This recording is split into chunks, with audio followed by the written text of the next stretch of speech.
ये बहुत इंटरेस्टिंग है क्योंकि दिल्ली जो है एक तरह का लिटमस टेस्ट है और दिल्ली की वोटिंग अब छठे चरण में हो रही है, लेकिन दिल्ली में क्या होगा मुझे लगता है 4 जून को इस पर बहुत नजरें भी रहने वाली हैं, क्योंकि अरविंद केजरीवाल बाहर आए, उसके बाद लगा कि एक तरह से एक ट्रम्प कार्ड सा मिल गया है विपक्ष को, अरविंद केजरीवाल आएंगे, लेकिन फिर वहां विभव कुमार वाला बॉम्ब एक्सप्लोड हो गया। तो वहां पर दिल्ली की जनता वोटिंग को में उस वक्त क्या सोचती है, किसे लाती है, किसे दूर करती है सत्ता से, बड़ा इंटरेस्टिंग है, क्योंकि वहां पर भी प्रधानमंत्री ने एक हमला बोला है, वो आप सरकार को लेकर और आम आदमी पार्टी सरकार को लेकर उन्होंने निशाना साधा है और उन्होंने कहा है कि एक कट्टर भ्रष्टाचारी है, कट्टर भ्रष्टाचारी है जो जेल जाएंगे और दिल्ली के जो दरबारी है वही पंजाब चला रहे हैं। पंजाब के तो सीएम खुद फैसला नहीं लेते हैं, मुख्यमंत्री, पंजाब के मुख्यमंत्री को आदेश लेने तिहाड़ जाना पड़ता रहा है। तो ये भी एक आज प्रधानमंत्री ने बात कही है। अब ये बार बार कहा गया, वरुण जी, इस चुनाव प्रचार के दौरान बार बार कहा गया कि दिल्ली की जनता जवाब दे देगी, दिल्ली की जनता बता देगी उनके मुख्यमंत्री को जेल में डाला। अब इस बार आप ये मानेंगे कि जो भी वर्डिक्ट 4 जून को आएगा वो एक तरह से इस बात को भी दिखाएगा कि जब एक तरह से अरविंद केजरीवाल वर्सेस मोदी है तो जनता किसे चुन रही है, क्योंकि अरविंद केजरीवाल तो कहते आए कि हम ही टक्कर दे सकते हैं मोदी को और कोई पार्टी नहीं। सुचारिता जी, सबके अपने अपने दावे हैं, लेकिन हमने देखा विधानसभा चुनावों में मोदी जी का कुछ भी जादू नहीं चला, केजरीवाल का जादू चला, और लोकसभा चुनावों में जनता ने मोदी जी को वोट दिया। तो जनता अपने अपने हिसाब से सोचती है भाई प्रधानमंत्री किसको बनाना है, मुख्यमंत्री किसको बनाना, नहीं तो दूसरे मुख्यमंत्री बनते ही नहीं। अभी आपने कहा रिमोट से चलाते, तो मोदी जी ने जो अभी 3-4 राज्यों के चुनाव रिमोट मुख्यमंत्री बनाए, तो सबको पता है जनता, मैं कह रहा हूँ जनता सब चीज को समझ चुकी है।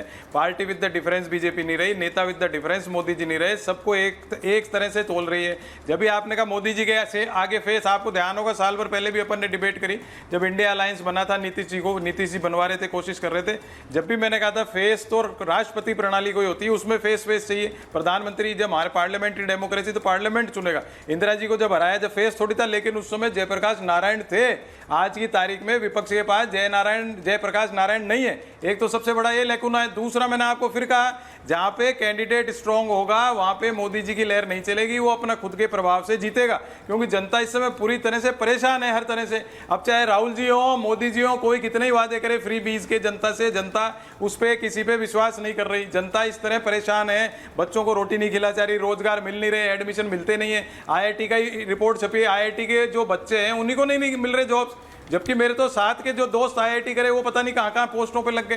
तो आज की तारीख में जब IIT की नौकरी नहीं लग रही है तो किसकी नौकरी लग रही है? तो ये कुल मिला के जो पूंजीवादी व्यवस्था देश की है, इकोनॉमिक लिबरलाइजेशन के नाम से जो देश में लाई गई मनमोहन सिंह जी के टाइम से, वो जिसको आप बढ़ावा दे रहे हैं ये मोदी जी, उससे पूरे देश का जो इकोनॉमिक ढांचा है, सांस्कृतिक ढांचा, सामाजिक ढांचा, अच्छा। और जो परिवार के ढांचे हैं वो सब बिगड़ गए। इसलिए अब ये कहते प्राइवेट नौकरियां, प्राइवेट नौकरी नहीं है, कहां से दोगे आप? सरकारी नौकरी। अच्छा, एक बड़ी इंटरेस्टिंग ऑब्जर्वेशन है, एक तरफ जीत के दावे अजीज खान साहब, एक तरफ जीत के दावे आ रहे हैं समाजवादी पार्टी के भी, आरजेडी के भी, कांग्रेस के भी, तुहिन जी, और दूसरी तरफ ये भी कि पहले ईवीएम वाला दाव भी आया। आज एक और याचिका पर सुप्रीम कोर्ट ने सीधे उस याचिका के लिए कहा कि अभी जरूरत नहीं है सुनने की, गर्मी की छुट्टियों के बाद सुनेंगे, क्योंकि वो जो वोट परसेंटेज को लेकर जो एक याचिका लगाई गई थी कि वोट परसेंटेज में गड़बड़ी हो रही है, जो जितनी वोटिंग होती है उसमें 5 से 7% की हेरा फेरी हो रही है, उसको भी एक तरह से, उस पर भी एक झटका लगा है विपक्ष को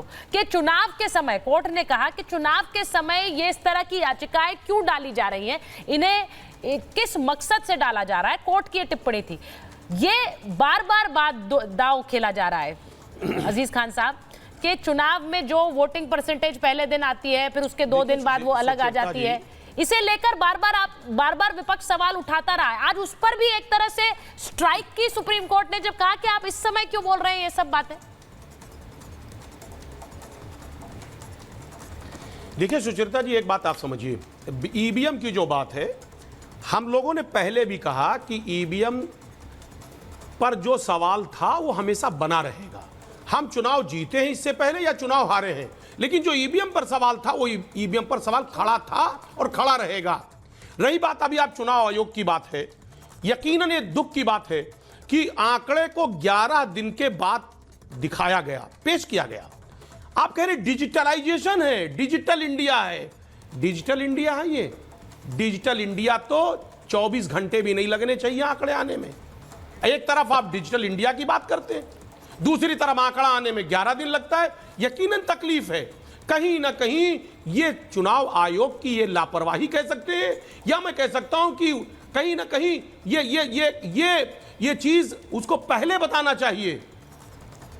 और इस पर अगर सवाल खड़ा कर रहे हैं विपक्षी और सवाल हो रहा है तो निश्चित तौर पे सवाल जायज है।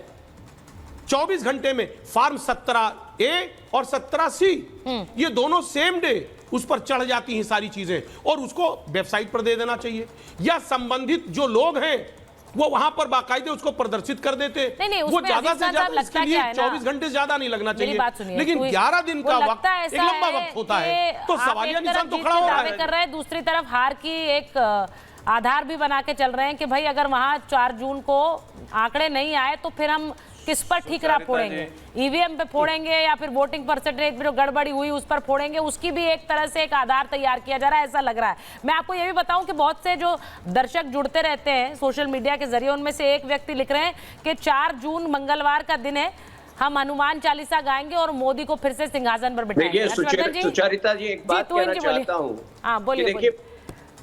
बार बार सुप्रीम कोर्ट ने सारे संदेह की गुंजाइश जो है खत्म कर दी है और अपना निर्णय स्पष्ट कर दिया है कि कहीं कोई इलेक्शन कमीशन पर संदेह की गुंजाइश ही नहीं है। लेकिन बार बार ये लोग जो है सवाल उठाते रहते हैं, क्योंकि इनको भी पता है कि जबरदस्ती अपनी सभाओं में अराजकता फैलाकर, भीड़ की एक ऐसी तस्वीर दिखाकर जो दरअसल जो है वास्तविकता से कहीं दूर है, ये एक ग्राउंड बनाना चाह रहे हैं कि देखिए हमारी सभा में तो इतनी भीड़ आई लेकिन पता नहीं कैसे वोट नहीं आई। अरे जब आप अपने सभा में भीड़ को नहीं मैनेज कर सकते हैं तो आप इस देश को कैसे मैनेज करेंगे? ये सवाल का उत्तर आपको देश को देना होगा। और दूसरी बात, एक बड़ी बात मैं ये कह रहा हूं कि योगेंद्र यादव को भी मीडिया में इसीलिए छोड़ा गया है कि बार बार ये परसेप्शन क्रिएट करे कि बीजेपी को मेजोरिटी नहीं आ रही, जबकि वास्तविकता उससे बिल्कुल अलग है। और ये लोग ब्लेम कर सके कि योगेंद्र यादव जैसे महारथी जब ये कह रहे थे तो कैसे गलत हो सकते हैं। योगेंद्र यादव जब प्रेडिक्शन करते हैं उनको क्या ये कोशिश होती है? मैं एक चीज और पूछूंगी, क्या ये कोशिश होती है?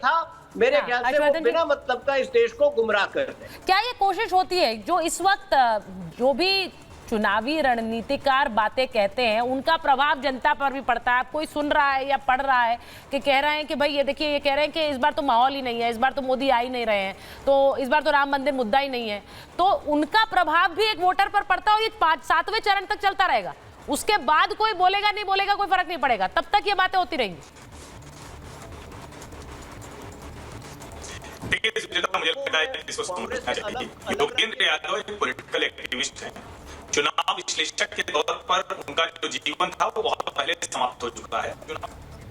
दूसरा, उन्होंने अब तक जितने भी चुनाव में जो अनुमान लगाया है वो अनुमान पूरी तरह से गलत साबित हुए।